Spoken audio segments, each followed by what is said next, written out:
সে ব্যাপারে তো কোনো সন্দেহ নেই। পুলিশের কাজ তো দুর্নীতি বন্ধ করাও।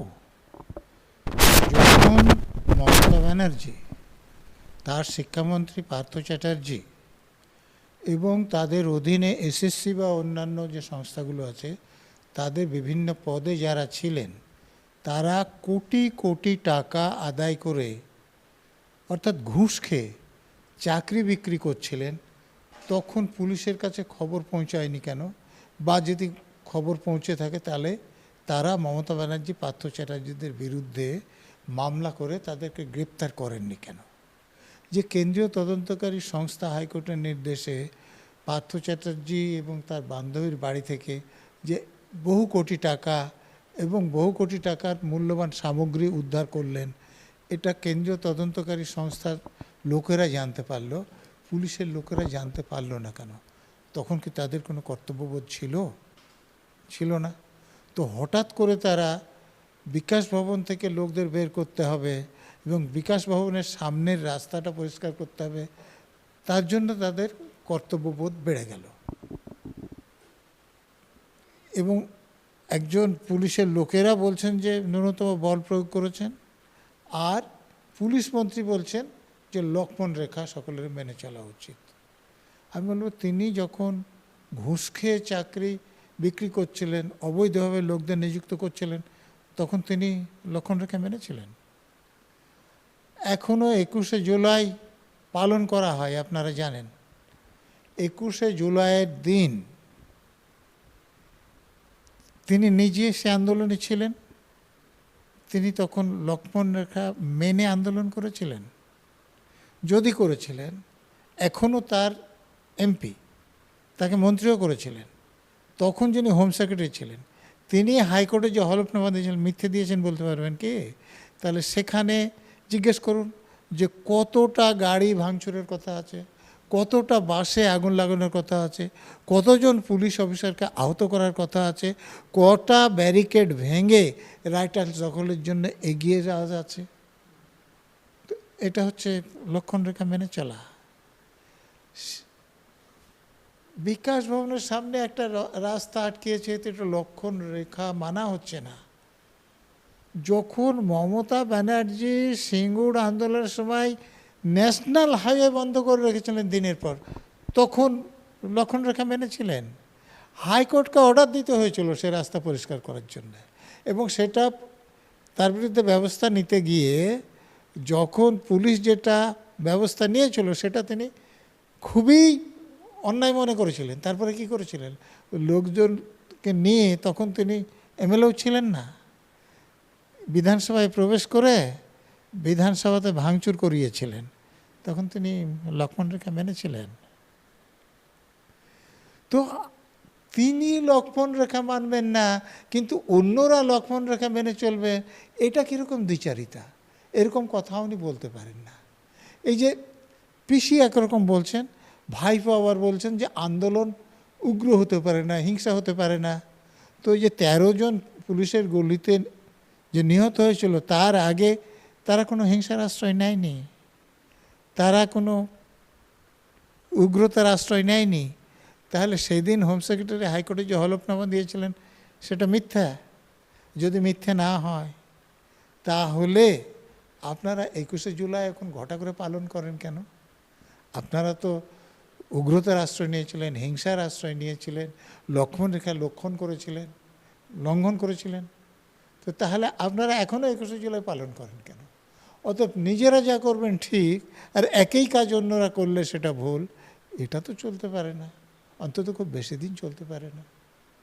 এখানেই মমতা বন্দ্যোপাধ্যায় বলছেন যে আমি আন্দোলনের বিপক্ষে নই, কোনোভাবেই মেনে নেওয়া যায় না, আমরা মনে রাখতে হবে যে আমরা মানুষ, মানবিক দিকটাও সামনে রাখতে হবে, উনি তাই বলছেন।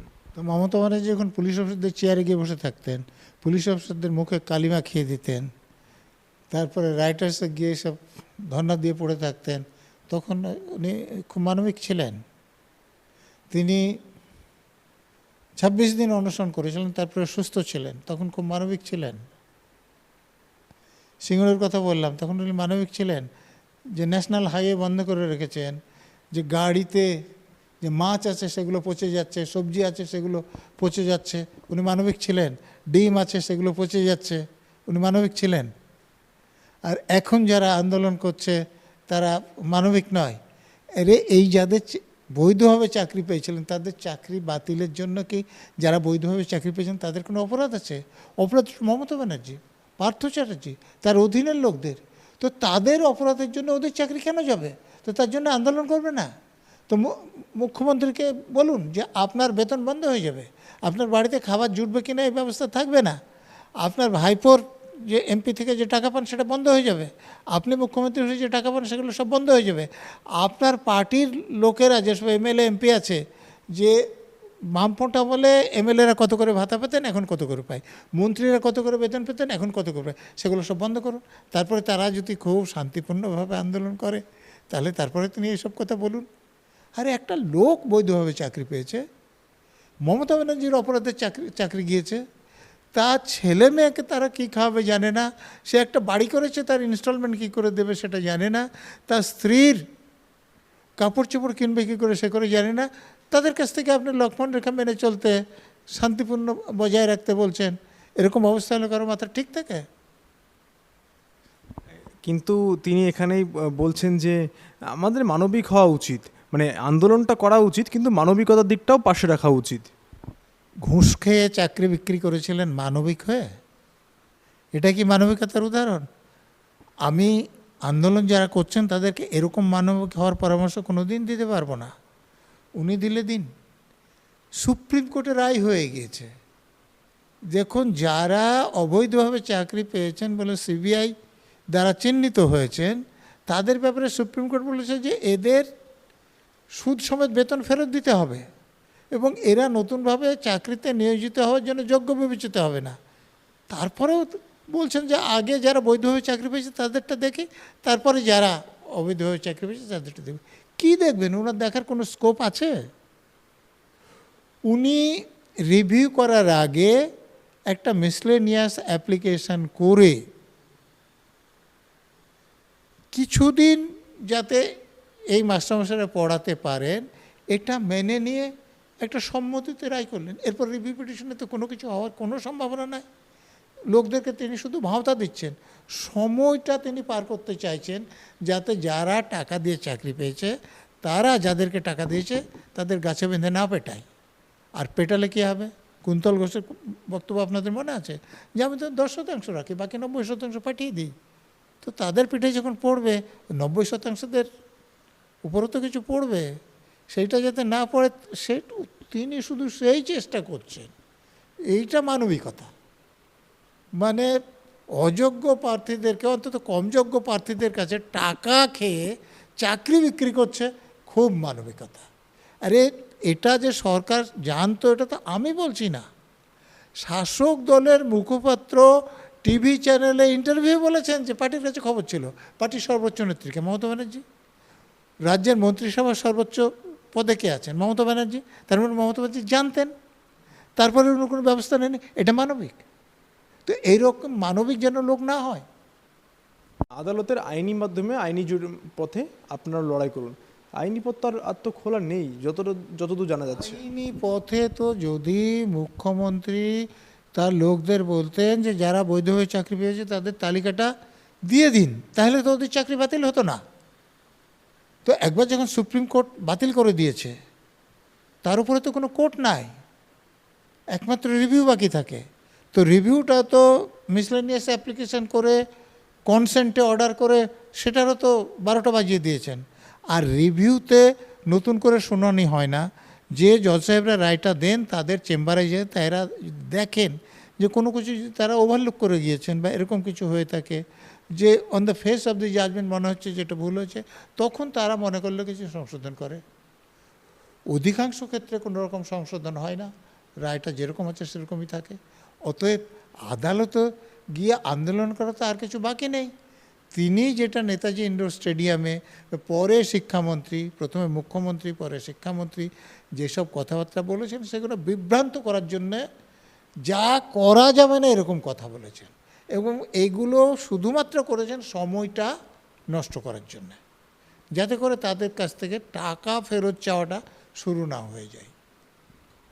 এখানে বলছে যারা রাজনৈতিকভাবে চক্রান্ত করেছেন, এক ধরনের রাজনৈতিক দল, প্রকাশ্যেই বলছি সেই নামটা, বামেদের দিকে তিনি তীর করে বলেছেন যে তারা আপনাদের চাকরি খাওয়ার জন্য বারবার কোর্টে গিয়েছে এবং কোর্টে গিয়ে এই মামলা করেছে। তিনি যদি ঘুষ খেয়ে অবৈধভাবে নিযুক্ত না করতেন, তাহলে ওরা লক্ষবার কোর্টে যাক না, চাকরি তো বাতিল হতো না। সিবিআই তো কিছু লোকের তালিকা দিয়ে বলেছিলেন যে এরা অবৈধভাবে চাকরি পেয়েছেন। ওনার ক্ষমতা থেকে বলুন না যে এরা অবৈধভাবে চাকরি পাননি। হাইকোর্টের সিঙ্গেল বেঞ্চ পরে ডিভিশন বেঞ্চ তো বলেছিলেন যে আপনারা বলুন যে সিবিআই যাদের চিহ্নিত করেছে তার বাইরে যারা আছে তারা বৈধভাবে চাকরি পেয়েছে। ওনার ক্ষমতা হয়েছে বলার, কী করে বলবেন? উনি তো টাকা নিয়ে বসে আছেন। যে এসএসসির যিনি চেয়ারম্যান তিনি কি বলেছিলেন, আমি একটা টিভি চ্যানেল সাক্ষাৎকারে শুনেছি, বলে এটা যেহেতু আমি পরীক্ষা করে দেখিনি আমার পক্ষে এটা বলা সম্ভব নয়। অতএব যাদের চাকরি বাতিল হয়েছে ওনারা যদি এই সার্টিফিকেটটা দিতে পারতেন যে আমরা বৈধভাবে নিযুক্ত করেছি, তাহলে ওদের চাকরি বাতিল হতো না। কিন্তু কেন সার্টিফিকেট দিতে পারেননি? কারণ ঘুষ খেয়ে অবৈধভাবে নিযুক্ত করেছেন তিনি জানেন। নিজের মুখে অনেকবারই বলেছেন আমি তো টাকা নিই না, মুখ্যমন্ত্রী যা মায়না আমি নিই না, আমি ছবি এঁকে বা অন্য কোনোভাবে সে শিল্প চর্চা করে টাকা যা ইনকাম হয় সেটাই আমি চলি। দেখুন, মুখ্যমন্ত্রী বলেন আমি বইয়ের রয়্যালটির এত এত টাকা পাই। উনার কত মানসম্পন্ন বই আছে আমি জানি না, কিন্তু আমার কিছু বই আছে সেগুলো ভারতের বাইরের বাজারেও বিক্রি হয়, কিন্তু তারপরেও এত বেশি রয়্যালটি আসে না যার থেকে সংসার চালানো যায়। তিনি মাইকেল অ্যাঞ্জেলো বা দা ভিঞ্চি নন। তো তার ছবি কেউ যদি 2 কোটি টাকায় কেনে, সেটা কেনা নয়, ঘুষ দেওয়া। সেটা যদি মুখ্যমন্ত্রী না বোঝেন, সেই সংসারে যদি চালাতে সেই টাকা ব্যবহার করেন, তার মানে তিনি ঘুষ খেয়ে সংসার চালাচ্ছেন। যেমন এই টাকা নিয়ে চাকরি বিক্রি করেছেন, সেই টাকা যদি তিনি খান তো সেটা ঘুষের টাকা খাওয়া। তেমনি যিনি ছবি আঁকাতে বাজারে তার কানাকড়ি মূল্য নাই, তার ছবি যদি কেউ 2 কোটি টাকা দিয়ে কিনে সেই টাকা দিয়ে তিনি পার্টি চালান, বলেন যে আমি ছবি বিক্রি করে পার্টি চালাই, তাহলে তিনি ঘুষের টাকায় পার্টি চালান। তো এটা তো আরও আপত্তিজনক। উনি বেতন নিন না, কিন্তু কাজ করুন। উনিও অকাজ করে বেড়াবেন, চাকরি বিক্রি করবেন, আর তারপর বলবেন যে আমি বেতন নিই না, তাতে কার কী লাভ? উনি বেতন নিন, সৎভাবে কাজ করুন। এই চাকরিগুলো যাতে উপযুক্ত লোকেরা পায় তার ব্যবস্থা করুন, তাতে রাজ্যের লোকের লাভ হবে। আপনি ধরুন যোগ্য প্রার্থীরা চাকরি পাচ্ছে না, তারা বঞ্চিত হচ্ছে। আপনি অন্য একটা দিক ভাবুন তো, একটা লোক অঙ্ক জানে না, আপনার আমার ছেলে মেয়ে তার কাছে অঙ্ক শিখবে। একটা ছেলে ইংরেজি জানে না, আপনার আমার ছেলে মেয়ে তার কাছে ইংরেজি শিখবে। দেখুন, কালকে যে একটা টিভি চ্যানেলে আমি গিয়েছিলাম, সেখানে একজন যার চাকরি বাতিল হয়েছে তিনি আছেন, বলছে যে আমরা যে ওখানে ছিলাম আমাদের 7 জনের চাকরি বাতিল হয়েছে। একটা 5ম থেকে দ্বাদশ শ্রেণী পর্যন্ত স্কুলে 3 জন শিক্ষক নিয়ে কী করে চলতে পারে? তো তিনি মুখ্যমন্ত্রী হয়ে রাজ্যের শিক্ষা ব্যবস্থাকে এমন জায়গায় নিয়ে এসছেন, আমি টিভিতে এরকমও খবর দিয়েছি যে একজন শিক্ষক ছিলেন, তিনি চলে গেছেন, সেই স্কুল বন্ধ। তার এখানে 5 থেকে 12 পর্যন্ত সব ক্লাস পড়ানোর জন্য 3 জন শিক্ষক, তো স্কুল বন্ধ হতো না নামান্তর। তার মানে তিনি আমাদের ছেলে মেয়েদের পড়াশোনা বন্ধ করে দিতে চাইছেন। তো ওনার চাকরি বন্ধ হওয়া উচিত, ওনার চাকরি যাওয়া উচিত, ওনার চাকরি থাকা উচিত না? উনি তো একটা চাকরি করছেন। এখানে মুখ্যমন্ত্রী বলছেন যারা বিকাশ ভবনের বাইরে আন্দোলন করছেন তাদের মধ্যে অনেকেই শিক্ষকের থেকে বহিরাগত সংখ্যা বেশি, মানে এই আইডেন্টিফিকেশন উনি কী করে করলেন?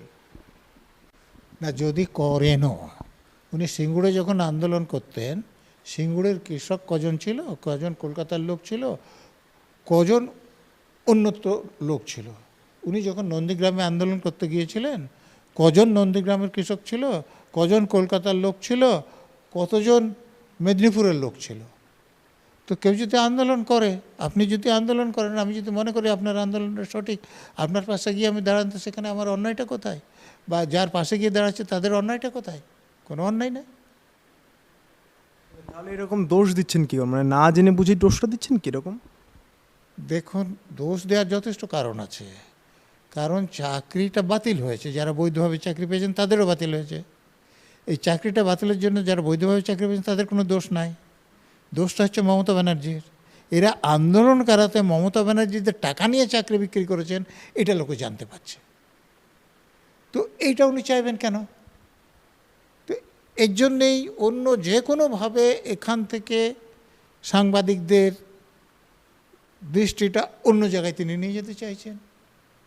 সেই জন্যেই বহিরাগত তত্ত্ব খাড়া করছেন, সেই জন্য লক্ষ্মণ রেখা খারাপ করছেন। আমি তো লক্ষ্মণ রেখার বিবরণ আপনাদের আগে দিলাম, আমি বহিরাগতরও বিবরণ আপনাদেরকে দিলাম।